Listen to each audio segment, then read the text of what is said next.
Ngayong araw nga pala ay nag-celebrate kami ng birthday ng aming anak at pumunta kami sa isa sa pinakamagandang beach dito sa Masbate. Tara, samahan nyo kami. Pero bago ang lahat, kailangan muna namin maghanda. Kaya nagkatay muna kami ng manok na aming babaunin sa beach. Isa ngang advantage kapag nakatira ka sa probinsya at malawak ang iyong bakuran ay marami kang pwedeng maalagaan. Pag uwi nga namin dito sa probinsya ay maraming alagang manok si Papa. Kaya almost every week kung kami ay magkatay ng manok, ito yung isa sa namiss ko dito sa probinsya, yung lasa ng native na manok. Dahil iba talaga ang lasa ng native na manok compared sa nabibili nating manok sa palengke. Di hamak na mas malasa ang native. Kaya ang gagawin nga namin dito ay adobo sa gata. Ang pupuntahan pala naming dagat ay Palani Beach. 2 hours yung biyahe mula sa amin. Pero kahit medyo may kalayuan ay tsak naman na mag-e-enjoy ka sa mga tanawin sa paligid. Kaya nga dito napakanta kami dahil sa sobrang ganda ng tanawin sa paligid habang papunta kami sa beach. Virginia,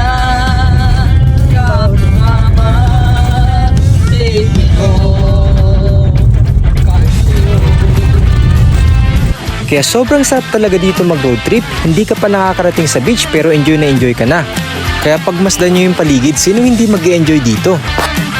Ang lakas maka-probinsya vibes, nakaka-relax talaga. Ang sarap pagmasdan ng malawak na damuhan at bulubundukin.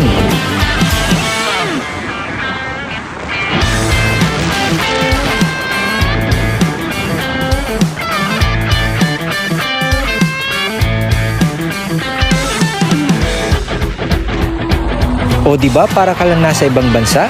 Pero dito lang yan sa Masbate makikita. Dahil yung nakikita nyo ay malawak na pastulan ng baka. Dahil ang Masbate nga pala ang may pinakamaraming baka sa buong Pilipinas. At ito ang tinaguri ang Cow Capital of the Philippines. At dito may taunang selebrasyon kami na tinatawag na Rodeo Festival, na kung saan merong cow parade at may mga cowboy na manghuhuli ng mga baka. Kaya ngayong anak ko ay nag-enjoy din habang papunta kami sa beach dahil marami kaming nadaanan ng mga baka.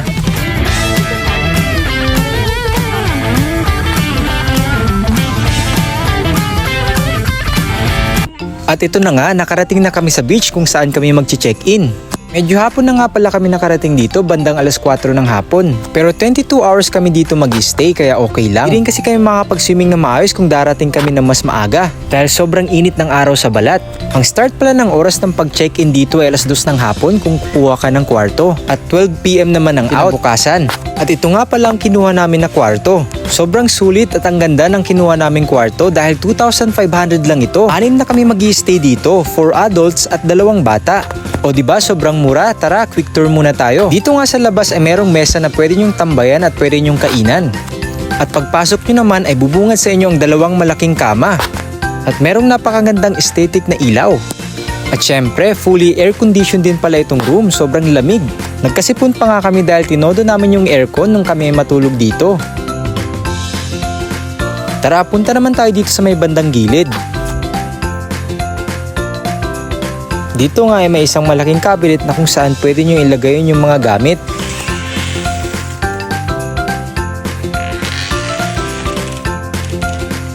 Siyempre, mala hotel din pala yung pag-stay dito. Meron silang libreng towel, toothbrush at sabon at meron ding 4 bottles of water.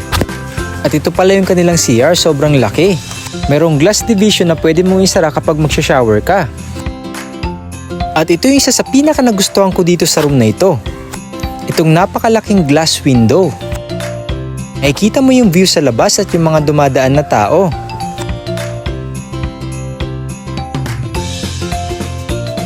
O diba, ang ganda at napakasulit talaga.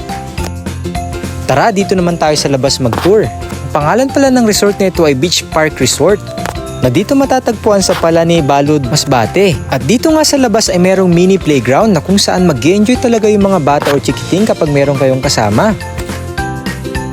Meron ditong giant octopus slide.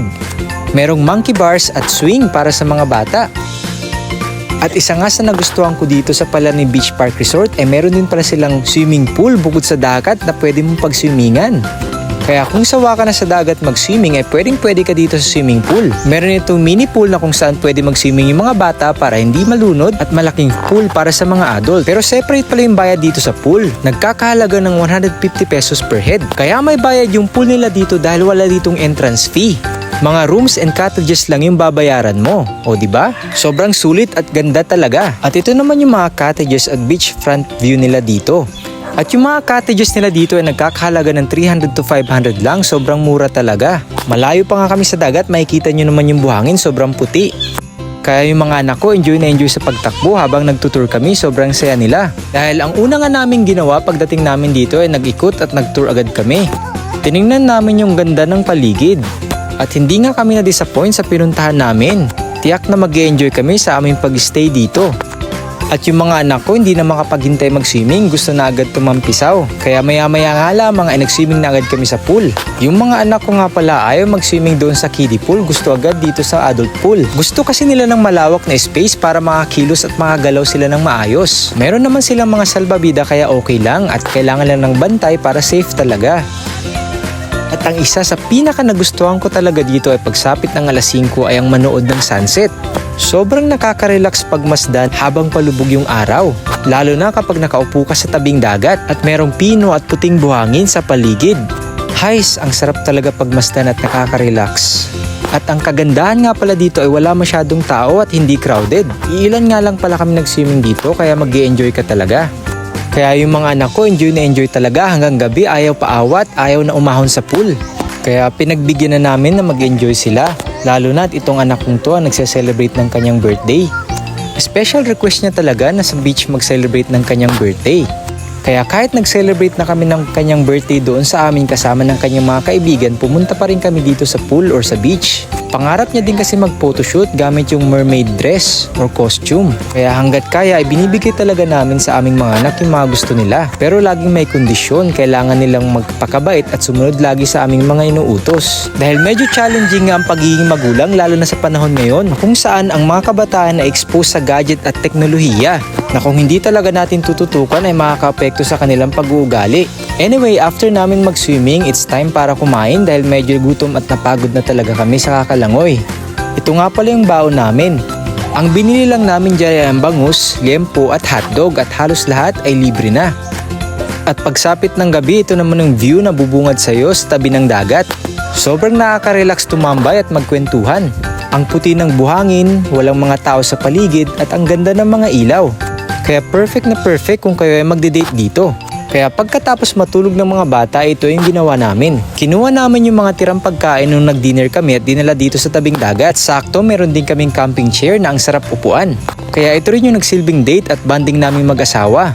Pinag-usapan namin yung mga plano namin sa buhay at magiging future namin dito sa probinsya. Maraming mga uncertainties, medyo malaki din yung adjustment na ginawa namin, pero excited na kami sa magiging future namin. For now, ine-enjoy na lang namin yung paninirahan dito sa probinsya ng simple, tahimik at masaya. Kaya samahan nyo kami sa aming paninirahan dito sa probinsya at sana ay huwag kayong manawa at bumitiw sa panonood. Maraming salamat sa inyong support. Abangan nyo rin pala yung part 2 ng video ito. Dahil ipapakita namin kung saan nag-shooting sila Ivana Alawi, Gerald Anderson at Sam Milby sa TV series nilang A Family Affair. See you on our next vlog!